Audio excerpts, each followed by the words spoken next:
Plus de 19 milliards de francs CFA, c'est le budget du Comité international de la Croix-Rouge revu à la hausse pour mieux secourir notre pays. Une somme qui servira à l'achat, à la distribution des vivres aux populations et à la réhabilitation de certains points d'eau au Mali.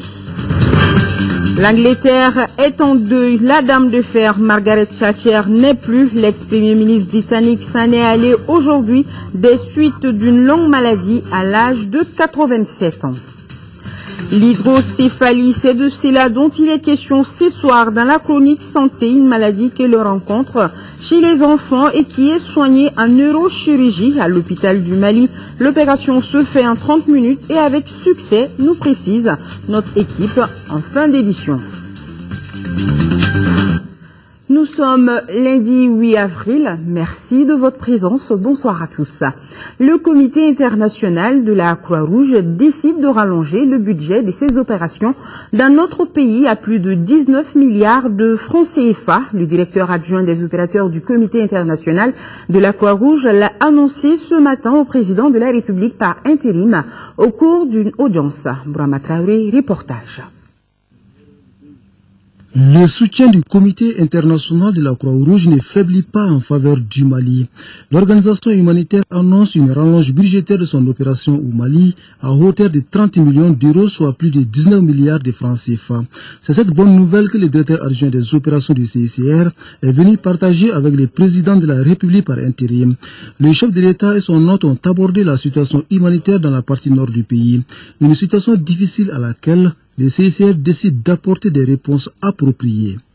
Nous nous sommes engagés, en tout cas jusqu'à la fin de l'année, encore de faire des grosses distributions de nourriture dans les régions de Kidal, de Mopti, de Tombouctou. On a aussi fait un gros travail au niveau de l'hôpital de Gao, donc on continuera de soutenir cet hôpital, notamment avec une équipe chirurgicale. On soutient aussi des cliniques dans les zones un petit peu plus rurales. On va réhabiliter des points d'eau et on offre des services absolument essentiels, comme par exemple la fourniture de carburant pour l'hôpital, pour l'électricité, pour éviter finalement que les gens ne doivent quitter les villes parce qu'elles n'auraient pas suffisamment d'eau pour survivre. Donc tous ces services-là, on va continuer à les amener. Cette assistance du Comité international de la Croix-Rouge va certainement contribuer à soulager nos compatriotes du Nord. Outre le soutien aux populations, l'organisation entend bien exercer son mandat de promotion et de protection du droit international humanitaire en attendant coup de chapeau du CICR à l'État malien. L'État malien, à travers toutes ces crises, a toujours été très fortement en soutien de notre action.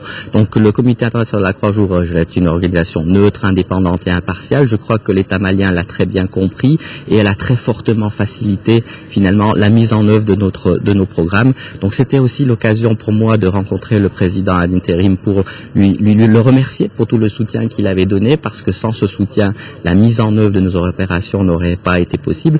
Un soutien qui doit être poursuivi et renforcé pour faciliter la mise en œuvre des différents projets du Comité international de la Croix-Rouge au Mali. C'est du moins le souhait du directeur Régie Savios.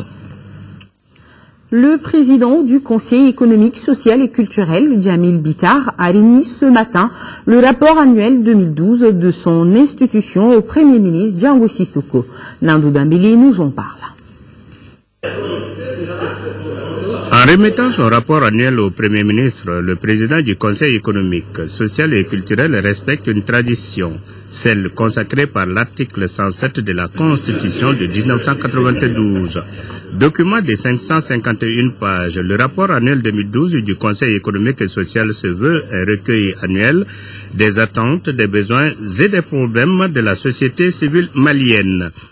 Je ne doute, Monsieur le Premier ministre, pas que le recueil annuel 2012 soit un instrument pour orienter les pouvoirs publics dans leur prise de décision au plan économique, social et culturel.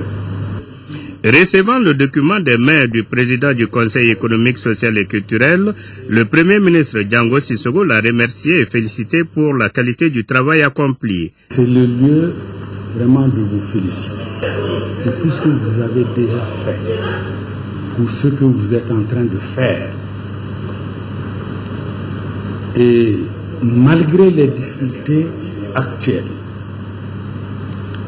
Je salue votre initiative de poursuivre cette année encore votre mission à travers le pays et à l'extérieur de notre pays. C'est les vraies préoccupations de nos compatriotes. Tout en rappelant l'importance du rôle de la 8e institution de la République, le Premier ministre Django Sissoko a exhorté son président à persévérer dans sa mission et l'a rassuré de son soutien total. Allez, restons à la primature où Django Sissoko a successivement reçu en audience le directeur adjoint des opérations du CICR et le ministre de la Coopération et de l'Action humanitaire du Grand-Duché de Luxembourg. Au cours des entrevues, il a été question d'aide aux réfugiés et aux populations en difficulté dans les 3 régions du Nord et de coopération bilatérale entre le Luxembourg et le Mali. Mahamadou Doumbia. Au cours de cette audience, le directeur adjoint des opérations du Comité international de la Croix-Rouge et sa délégation ont été reçus par le Premier ministre Django Sissoko.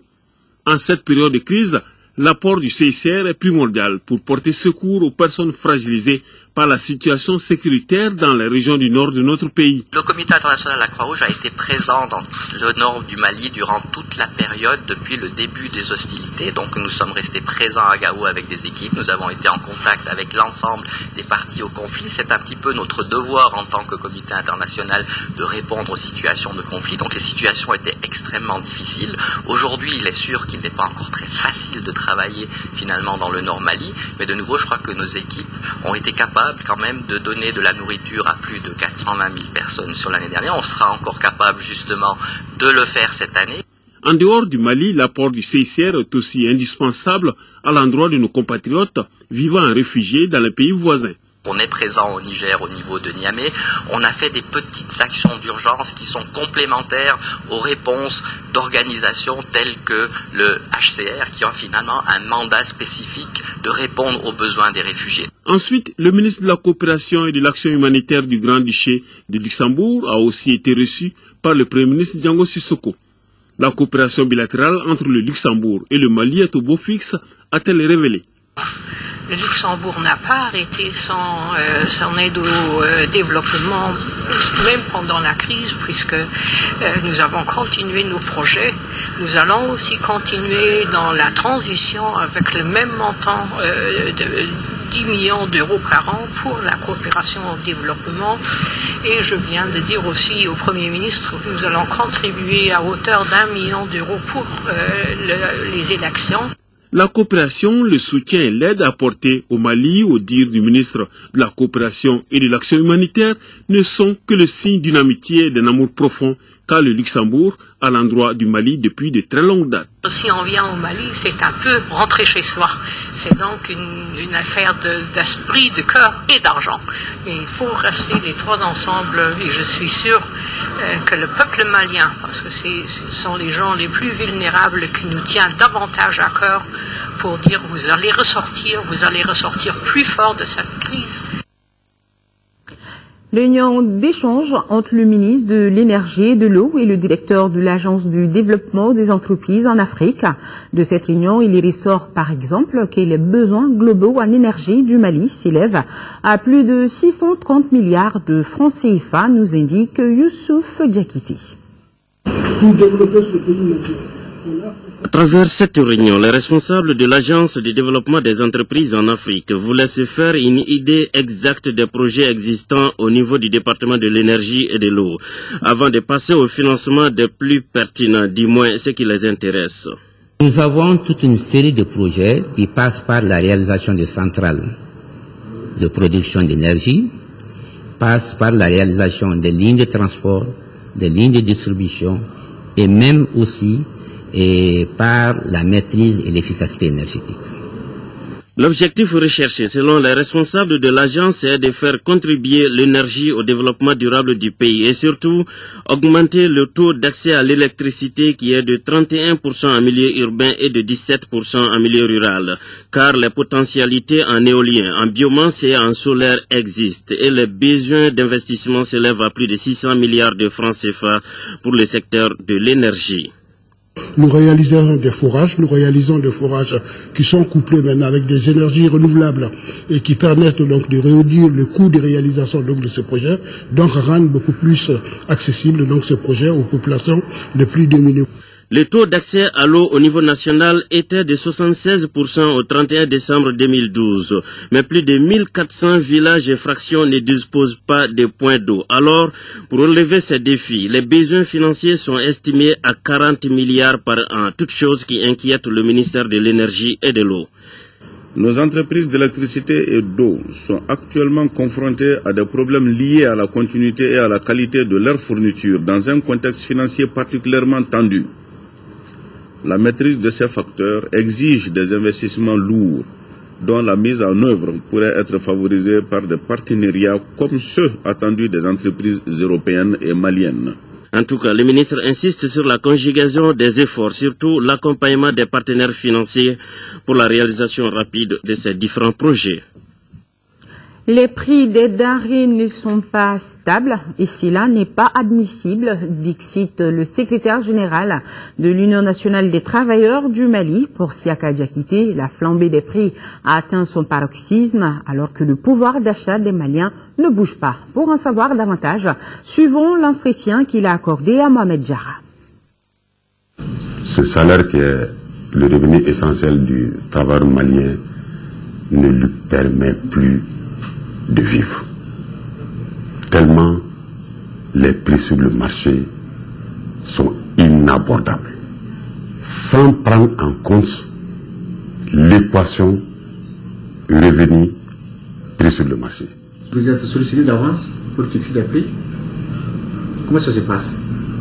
En vérité, l'Union nationale des travailleurs du Mali, en son temps, avait demandé et obtenu du gouvernement et du Conseil national du patronat du Mali à ce qu'on mette en place un Conseil national des prix, structure qui permettrait de regrouper tous les partenaires, d'échanger sincèrement pour fixer des prix en fonction du consensus qui s'y dégageait. Aujourd'hui, force est de constater que ce Conseil national des prix, instrument privilégié de régulation du marché, est totalement contourné aujourd'hui. Aujourd'hui même, le constat est encore pire. Sur le marché, les prix annoncés ne sont pas les prix appliqués. Je pense pour qu'un gouvernement atteigne ses objectifs, il a besoin de beaucoup de stabilité, de cette paix pour le développement et la tranquillité de notre pays.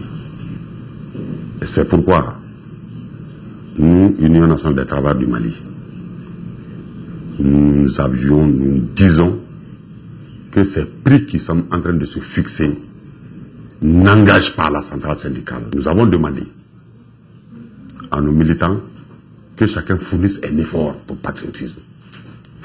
Il y a des moments où il faut appliquer le véritable principe du partenariat.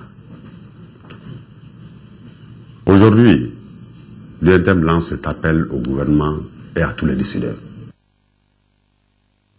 Voilà, le secrétaire général de l'Union nationale des travailleurs du Mali qui décrit la flambée des prix. Ouverture ce matin au Musée national d'un atelier régional de renforcement des capacités de sensibilisation contre le trafic illicite des biens culturels. La rencontre regroupe 7 pays d'Afrique de l'Ouest et elle est organisée par l'Organisation des Nations Unies pour l'éducation, la science et la culture, UNESCO. Cheikh Oumar Sangaré, compte rendu. Créer une synergie d'action contre le trafic illicite des biens culturels en Afrique de l'Ouest, tel est l'objectif global visé par l'UNESCO à travers cette rencontre. La crise au Mali a considérablement augmenté les risques de ce trafic dont la pratique remonte à la période coloniale. Les phénomènes touchent nos valeurs culturelles à plusieurs niveaux et menacent notre identité. Ces pratiques, bien connues des professionnels du secteur, touchent les sites et les objets archéologiques, les lieux de culte, les musées et autres institutions culturelles partout dans le monde. Il s'agit d'un phénomène qui ne cesse de croître.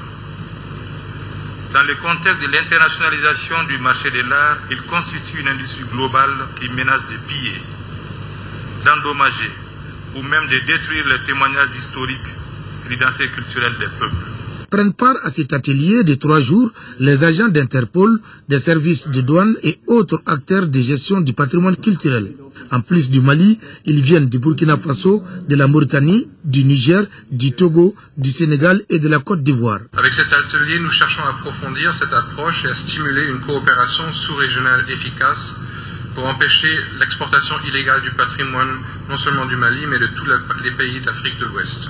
Car la protection des biens culturels est un enjeu de développement trop important pour qu'elle soit négligée et mérite les efforts de tous, ensemble. L'atelier s'inscrit dans le cadre d'un fonds d'urgence que la directrice générale de l'UNESCO a mobilisé en réponse aux besoins d'urgence des sauvegardes des patrimoines culturels du Nord Mali.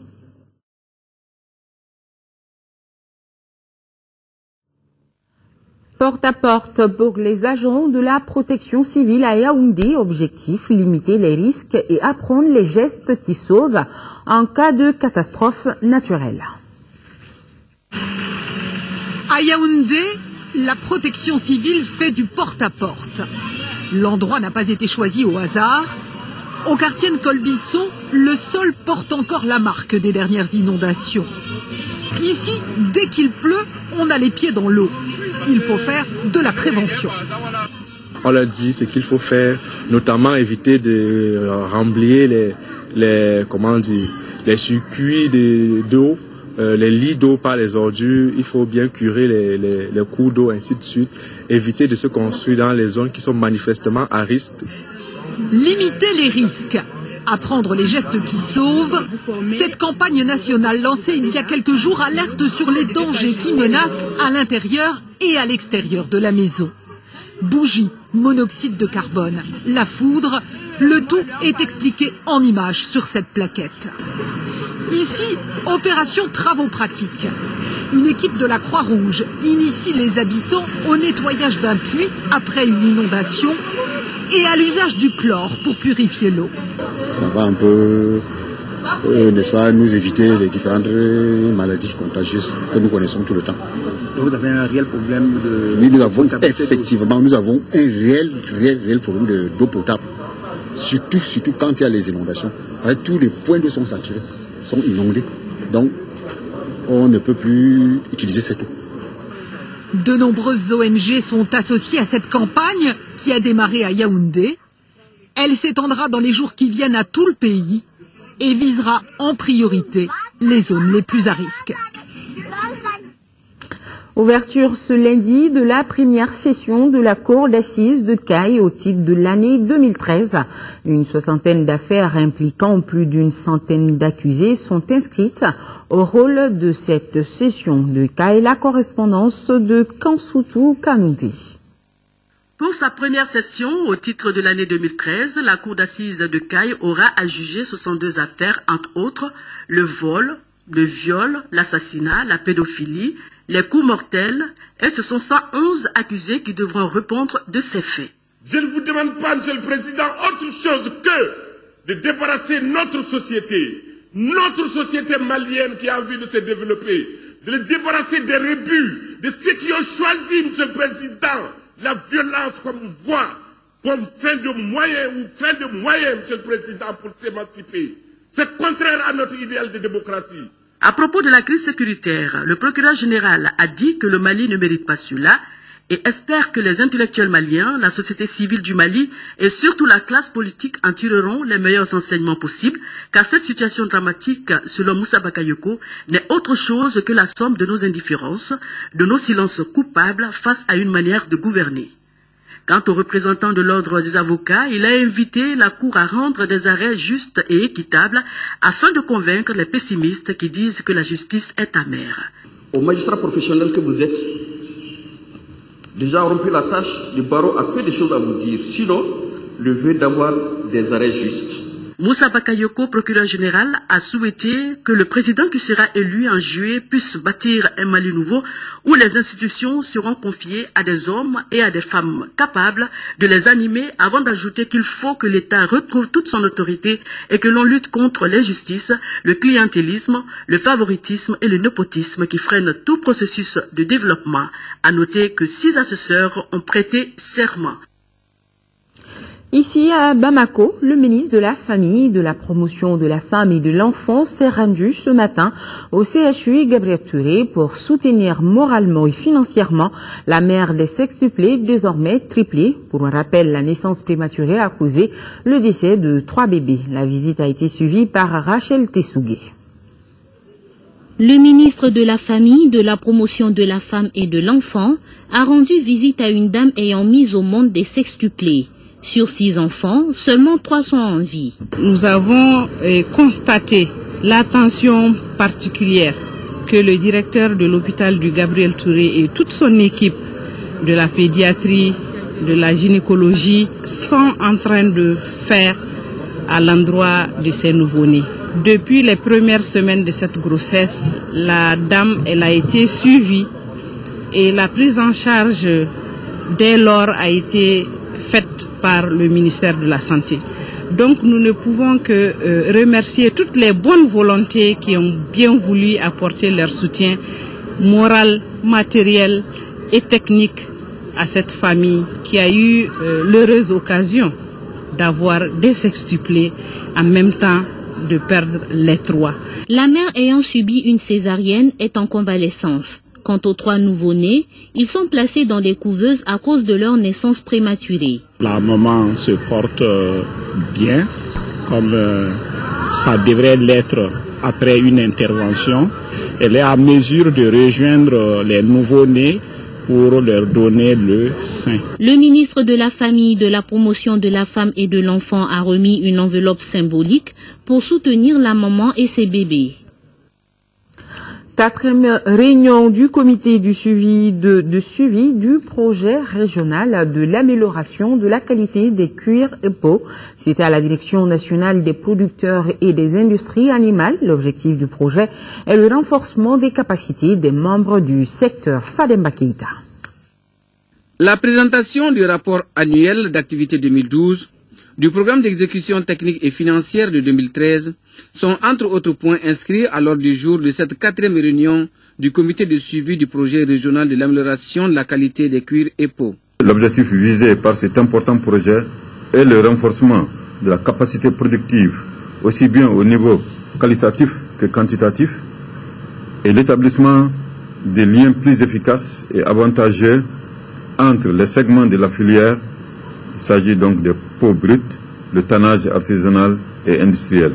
Financé par le Fonds commun pour les produits de base et l'Organisation des Nations Unies pour le développement industriel ONUDI, le projet vise à accroître la quantité et la qualité des cuirs et peaux disponibles sur le marché. Les stratégies, en fait, on forme les professionnels de la filière, notamment les bouchers, les apprentis bouchers qui sont chargés de la production au niveau des abattoirs et des aires d'abattage, et puis aussi des collecteurs qui sont chargés de la collecte de ces cuirs et peaux.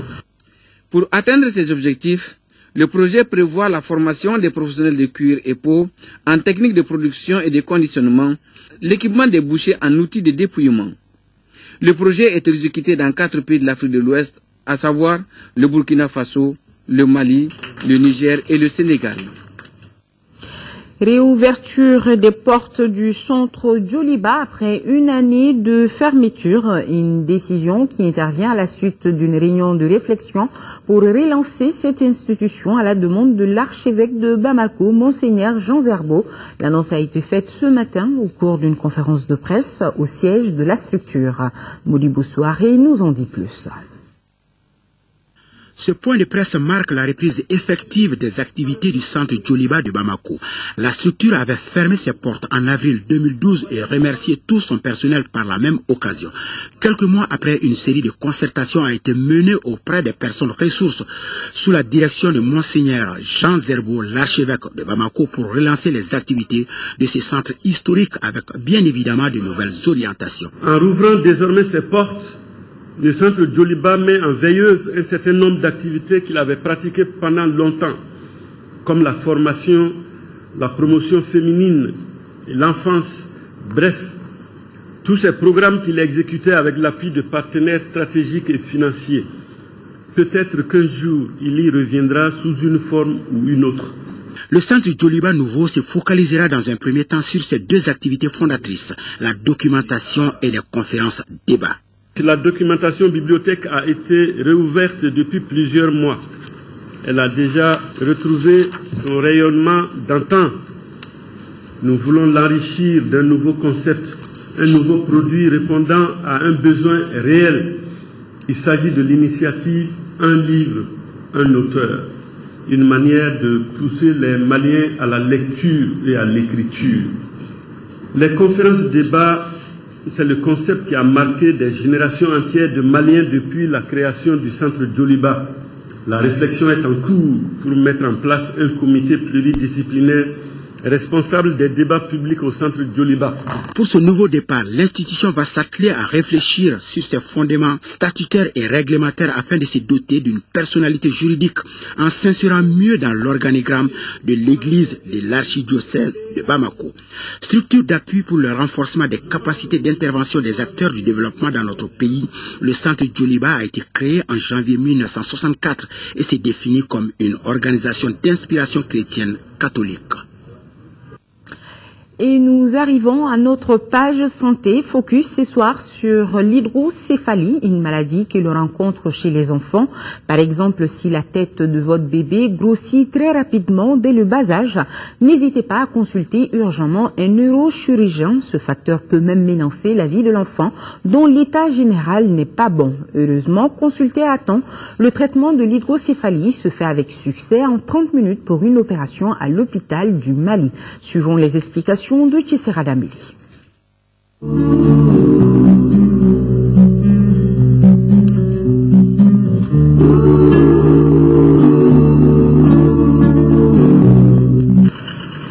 Hôpital du Mali, le neurochirurgien opère un enfant de 20 mois pour une hydrocéphalie. La petite Aminata avait une tête si grosse qu'elle avait de la peine à la relever.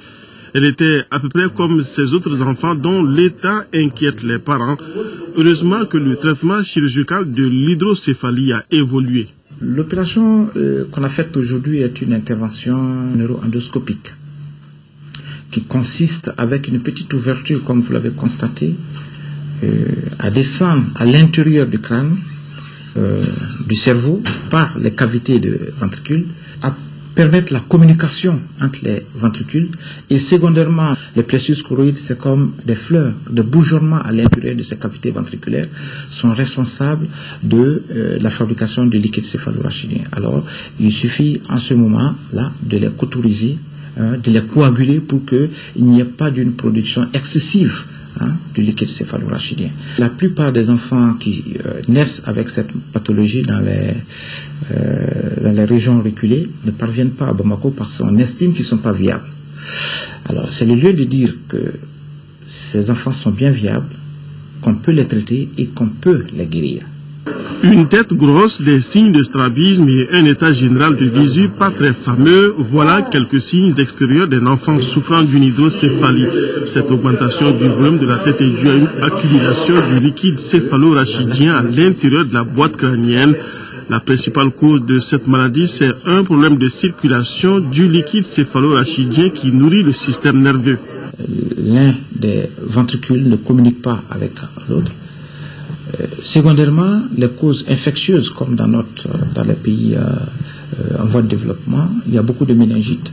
Ces méningites sont responsables, sont l'une des causes principales de ces hydrocéphalies. La troisième cause, c'est la cause tumorale. Des tumeurs à l'intérieur de la boîte crânienne peuvent être également responsables de ces hydrocéphalies. Dans le cas qui nous concerne ici, une augmentation du liquide céphalorachidien, une augmentation de ce liquide dans les ventricules se fera aux dépens de la substance cérébrale, donc du cerveau. Le groupe le plus atteint d'hydrocéphalie est constitué d'enfants de 0 à 1 an et même plus qui naissent avec leurs problèmes.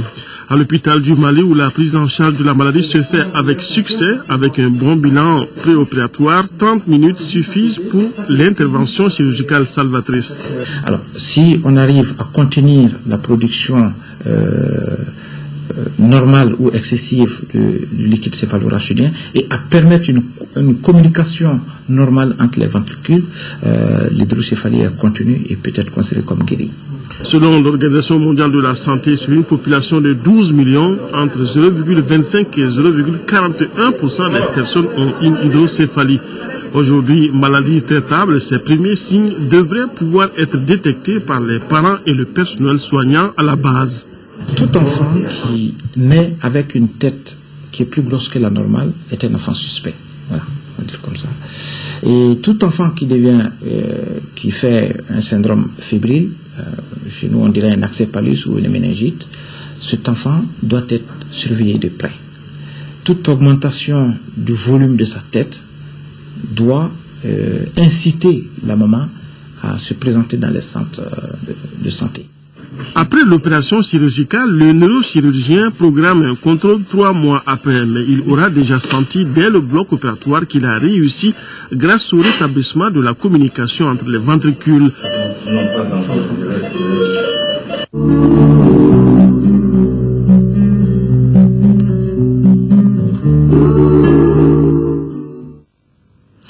Voilà, sur ce prend fin ce journal. Je vous souhaite une excellente soirée en compagnie de nos programmes.